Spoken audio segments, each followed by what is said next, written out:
Okay, so I'm going to redo my hair and not necessarily redo it in the same hairstyle, but redo it the same foundation but a different hairstyle. I hope that makes sense. But before I do that, I'm going to do like my morning routine and get us all packed up before we head out the door. So we can see why it's time to freshen this up or do something new with it. Yeah, it's time.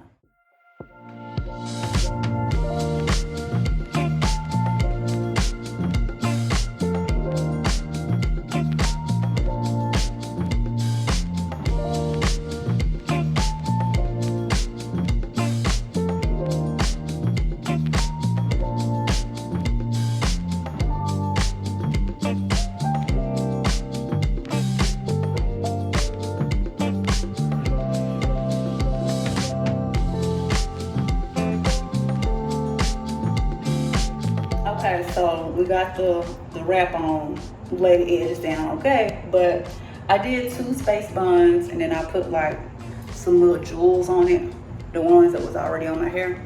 But I'm gonna go ahead and add some brows because y'all know I don't have none. And I'll be right back. So this is what I'm gonna wear today. I need to wash clothes, but this is like a skirt, which I like or whatever. I like this top. Either way, it's cute to me because it's hot outside. So we're gonna make it do what it do.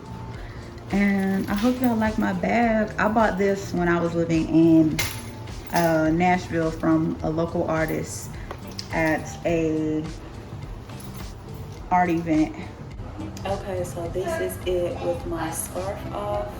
Isn't it cute? I feel like I ate. I think it's cute. All right, so we are about to start walking to the bus station. Well, we are walking to the bus station. I want to talk more while we walk to the bus station, but honey, the bag is loud. So, yeah. So right now we are about to cross the street. But I just had a thought. Like, one of my favorite weird things is watching people crush chalk with cornstarch. I don't know what it is about the squeaky sound of cornstarch and watching somebody crush some chalk. It's gonna do it for me every time. Every time. I don't know what it is. I like it. So our first stop was the library. I really love how they have the artwork. And over in the center, they have Where the Wild Things Are artwork. But this is the room for the children. And in the center, they also have like different games at the tables. I thought this was really neat. Craft bags where they could make like a paper animal. One of the hedgehogs is missing because he chose it. But in the link below, I will link my traditions blog post where I talked about different traditions that you can start with your family. And one of them I mentioned was like going to the library. I've been going to the library with him since he was a baby. I've been reading to him since he was in my stomach. And these are the books that we checked out. Okay, so we are currently walking in Inman Park, and there is graffiti along the wall, artwork, okay? And one of the quotes said, "Lobsters think that fish can fly." To me, it's all about perspective, right? To a fish, they don't think that they're doing anything special, right? But to a lobster who only has the ability to like walk along wherever they're going, to them, from their perspective, they're flying. So, you know, I was just thinking about how everyone has something that is unique to them. And although you may think it's normal because you've been living with it every day of your life, it might actually be something that's really great.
right, so we are back home.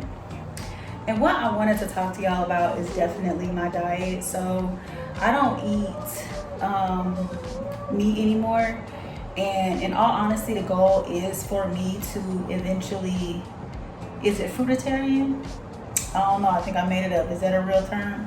I don't know. But the goal is for me to only eat fruits, right? But I'm just not there yet. I think that in the near future, and by near, I mean very, very near future, I will be. But in all honesty, I know that it's not necessarily me that's going to be the problem in that type of transition. It's really going to be my son.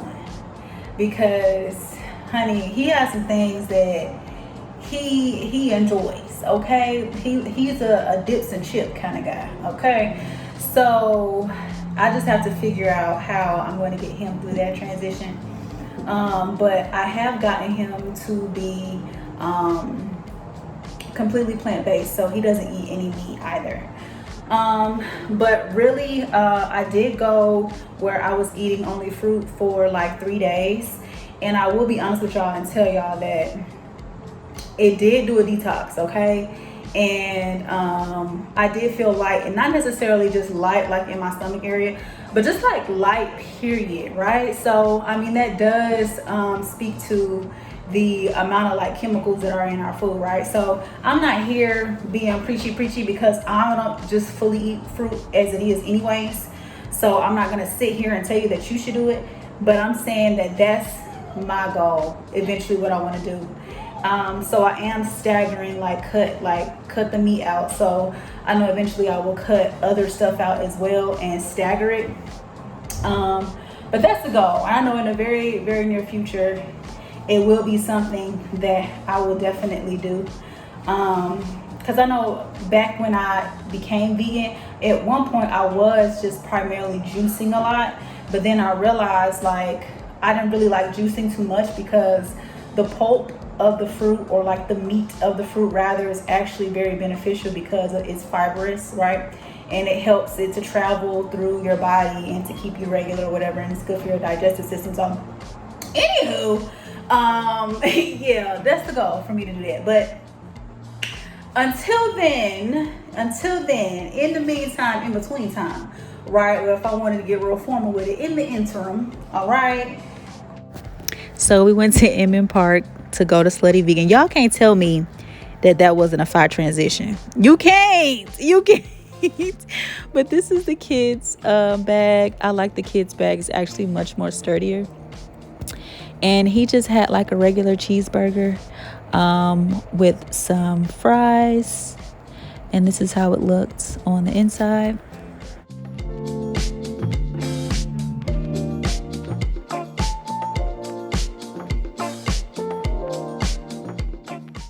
I ordered the Dance Hall Queen because I love the plantain and whatever sauce comes on the sandwich.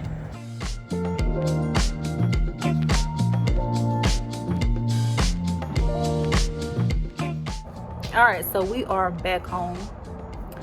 But I wanted to talk about like missed opportunities, right? I don't really focus too much on missed opportunities, because I feel like what's for me is not gonna miss me. So if it missed me, that means it wasn't for me. You feel me? Like if I am navigating life in the way that I should, in my energy, in frequency, vibration, baby, however you would like to label it, right? What's meant for me is not gonna miss me. And what is for me is going to require me to be authentic as possible, right? So if it missed me, that means that it's not for me, right? Now, that's not to like say there aren't things that may happen that kind of manufacture a miss. But I don't too much focus on it. Like, I guess that's like the Sagittarius in me. But astrology aside, baby, that's just like the optimist in me. Like the life I've lived. Like I can't harp on missed opportunities, because in order for me to be in the present moment and to look forward to what is to be, I can't be worried about something that missed me. Like, I can't be worried about a job that I interviewed for 5 years ago that I didn't get. I just made up a year before anybody be like, well, how you remember it? I can't be worried about that, right? So I just feel like, for me, it's like, I wouldn't say my head be in the clouds, but that's really what it be a lot. I'm gonna be honest with y'all. Like, that's how high up I be a lot. That's really how I maintain my peace, for real. In knowing that what's for me is always going to be for me.